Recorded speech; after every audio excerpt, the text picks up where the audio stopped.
A wind farm has been proposed 60 kilometres south of Hay in New South Wales and 75 kilometres north of Deniliquin, and the community will be able to bring forward their questions.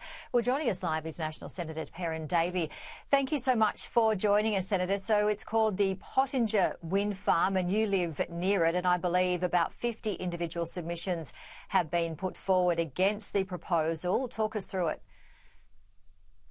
Well, yeah, it's a proposal. It's actually a massive project, something like 230 wind turbines in the area. They're promoting it, saying it'll be 900 plus jobs, but most of those jobs are only during the construction, and the long-term jobs are only about 35 jobs. And they say it'll be environmentally friendly and is taking into consideration this area is a known, there are heritage covenants across this area for the Plains Wanderer. The project claims it's taking all those things into consideration, but I'm just not sure how you can do that.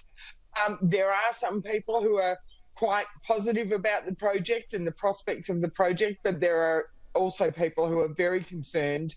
And of course, then it plugs into transmission lines, and there's concerns about the transmission lines. There's concerns about how Energy Co goes about accessing sites and doing its reviews. We saw yesterday the New South Wales Parliamentary Upper House inquiry into renewable energy zones, heard from witnesses who said they'd found Energy Co people on their property without permission because the Energy Co people didn't have clear boundaries on their apps that they were using.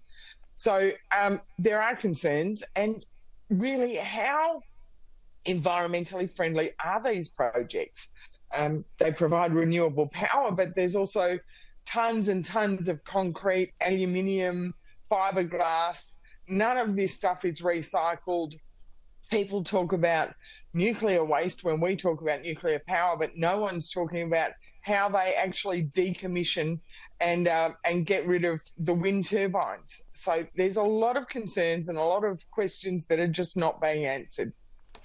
And you mentioned nuclear, which of course has been a hot topic, and whether it was going to go ahead or not, we have anticipated it would be 10 plus years to actually get going. With this particular wind announcement, and I believe it's set to power around 593,000 homes, how long would it take to build this one roughly? What are they saying? Well, it'll take a few years to build, but then also it will only last for the 20 years that of the life of the project, and then you either you have to decommission it and then reconstruct. And my advice is that you can't just put a new turbine on the old sort of footings. You have to actually pull out the whole footings and basically rebuild. So they're not long-term solutions, and that's the concern. But when we look at other projects around the state and around the country, the design is always an ever-moving feast, and then they blow out. There's cost blowouts, and they've still got to be connected to the transmission network and also batteries. So this particular project is proposing batteries, but the batteries will only last for 4 hours. So it's not a 24-hour power cycle. If the wind stops blowing, you've only got 4 hours of battery support.